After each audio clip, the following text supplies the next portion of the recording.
세종이 아주 뛰어난 작곡가입니다. 여기 지금 국악방송인데 저는 이 국악방송이 세종을 정말 깊이 있게 다뤄야 된다고 생각을 해요. 여기 우리 이제 궁중 음악 중에 뭐 정대업이나 보태평이나 이런 노래들은 다 세종이 직접 작곡한 노래들입니다. 그러니까 지금 중요 이제 무형문화재 1호 관련해서 음악들이 나오는데 그게 다 세종 작품들이거든요. 세종이 작곡가예요.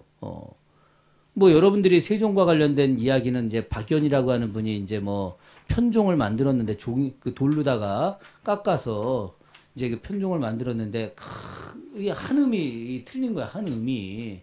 그래가지고 저게 좀 문제가 있다. 저거 한번 봐라 그랬더니 줄을 걷는데 거기까지 안 깎아가지고 그 음소리가 좀 그랬다.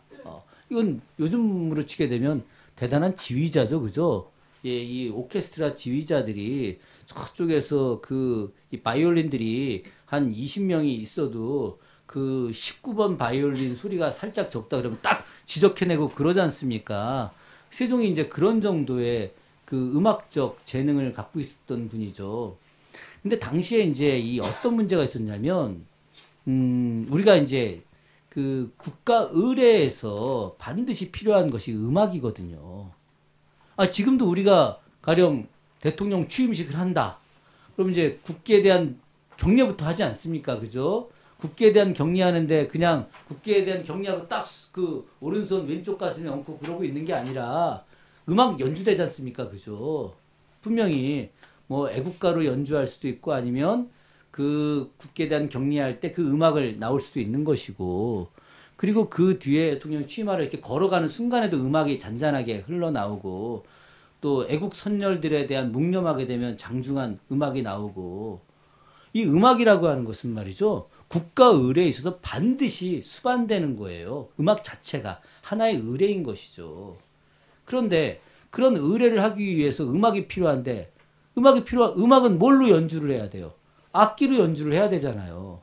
악기로 연주를 해야 되는데 악기를 다 중국에서 수입해 온 거예요. 조선이 그때 그런 악기를 만들 수가 없었던 거예요. 지금 생각해보면 말도 안 된다고 생각하죠. 그죠? 아니 편경, 편종 뭐 이런 거 이걸 다 어떻게 중국에서 수입해와? 그것까지 만들면 되는 거지. 이렇게 생각할 수 있는데 그 시절에 그런 기술이 없었던 거예요. 왜? 중국에서 그런 기술을 전수해 주지 않았기 때문이죠. 왜? 중국은 이 사대하는 국가들, 즉 자기들이 제후라고 여겼던 그 국가들이 자기한테 꼼짝 못하게 해야 되기 때문에 좋은 정보는 안 알려주는 거예요. 지금도 마찬가지죠.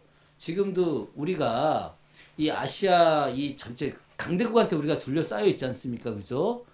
중국, 러시아, 일본, 더군다나 우리 또 이 분단돼 있지 않습니까? 그죠?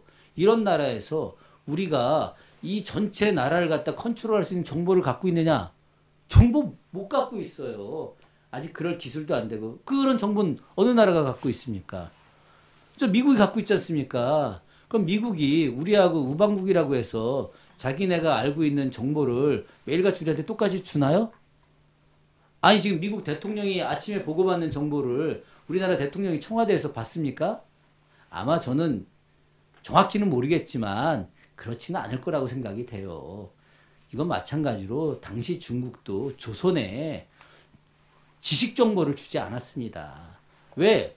조선이라고 하는 나라가 똑똑해지고 발전되면 자기네 중국한테 대들 수 있다고 생각을 한 거죠. 이건 동서고금을 막론하고 다 똑같은 거거든요. 훌륭한 지도자일수록 자기의 지식을 막 아랫사람들한테 주려고 하는 것이고 나쁜 지도자일수록 자기만 정보를 가지려고 하는 거예요. 그러다 보면 나중에 남는 게 없거든요. 비상시국이 됐을 때. 근데 당시 중국은 아예 악기 만드는 기술까지 안 주고 무조건 우리한테 악기 사갖고 와라 이거예요. 그러면 걔네가 다 악기 갖고 있는데 우리가 그 악기 원가가 자 1,000원이다 이거야. 그러면 그놈들이 우리한테 1,000원 이렇게 주겠습니까? 막 10만 원, 20만 원 부르겠죠. 그죠? 그렇게 해서 그 비싼 악기를 갖고 와서 연주를 하게 되는데 악기라고 하는 것이 좀 하다가 보면 또 망가지기도 하고 그럴 거 아니겠습니까? 그럼 가서 또 사갖고 와야 되고 이런 이제 불편함들이 있는 거죠. 국가 재정이 엄청나게 낭비되는 거예요. 이 의례를 위해서 사실 이 조선이라고 하는 나라 순의례 나라거든요. 의례. 얼마나 많은 의례가 있습니까? 조회해야죠. 그죠? 한 달에 조회 4번 하죠. 5일, 11일, 21일, 25일.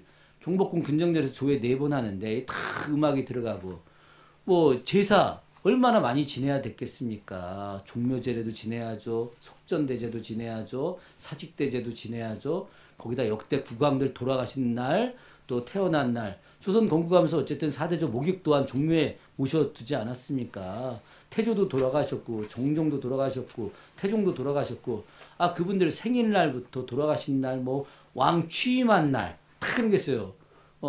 그래 그 중에 또 특별한 날 이거 다 조정 신하들 모여서 막 그 행사해야 되거든요. 행사하는데 음악 다 필요한데 악기들 수시로 망가지면 그거 막 돈 엄청나게 들여서 갖고 와야 되고 그런 부분들이 다 국가재정 낭비고 국가재정 낭비되게 되면 백성들에서 쓸 돈이 부족한 거 아니겠습니까?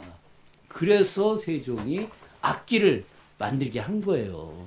세종이 악기를 만들게 한 것이 단순하게 야 음악 잘하자 이런 것들이 아니라 큰 틀에서 바로 조선이라고 하는 나라가 더 이상 중국에 예속되기 싫다 이거죠. 악기 사러 가는 게 얼마나 부끄럽고 창피한 일입니까? 또 자존심도 상하는 것이고 그런 거 하지 말자 이거예요.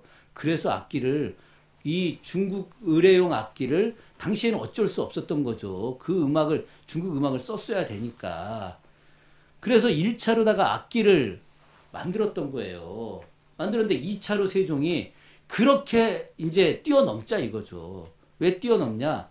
이제 조선의 음악으로다가 그 의례도 만들자 이거예요. 너무 중국 거에 모든 걸 치우치면 안 되는 거 아닙니까? 그죠? 그런데 당시에 어쨌든 이 악이라고 하는 것이 중국 음악이거든요. 중국 음악인데 세종연간에 그럼 한번 확실하게 하자 그래서 중국의 음악을 아주 철저하게 연구해서 악을 정리한 이후에 바로 향악이라고 부르는 우리 조선 음악을 다시 재정립을 하게 되는 거예요. 근데 이제 사람들은 이제 세종 이후에 그 만들었던 향이라고 하는 굉장히 좋은 말이거든요. 왜 우리 고향의 음악이니까 사실 참 좋은 이 음악을 세종이 돌아가시고 난 이후에 이 우리나라 사람들이 우리 문화에 대한 자부심을 잃어버리고 거꾸로 중국에 사대하는 게 더 멋있는 일이다 훌륭한 일이다 생각해서 그 음악을 소각이라고 이름을 바꿔놓은 거예요. 쉽게 얘기해서 훈민정음 세종대왕은 정음이다 바른 말이다 이렇게 이야기했는데 그 후대 사람들은 그걸 뭐라고 불렀습니까? 언문이라고 불렀잖아요. 언문이라고. 언자가 계집 언자거든요. 계집글. 계집은 천한 거다. 천한 글이다. 이렇게 한 거죠. 세종의 본뜻을 후대 국왕들이 제대로 이해했어야 되는데 그걸 제대로 이해 못했다 이거예요. 그걸 제대로 이해한 사람은 제가 봐서는 역시 정조 아니었느냐 뭐 그런 생각을 합니다. 어쨌든 세종이 그렇게 악기를 갖다가 만들고 다시 우리 음악을 만들어내는 것들 그것은 바로 이제 의례 자체를 갖다가 조선의 의례로 만들겠다라고 하는 그런 내용들인 거예요. 그런 면에서 얼마나 주체적 군항입니까?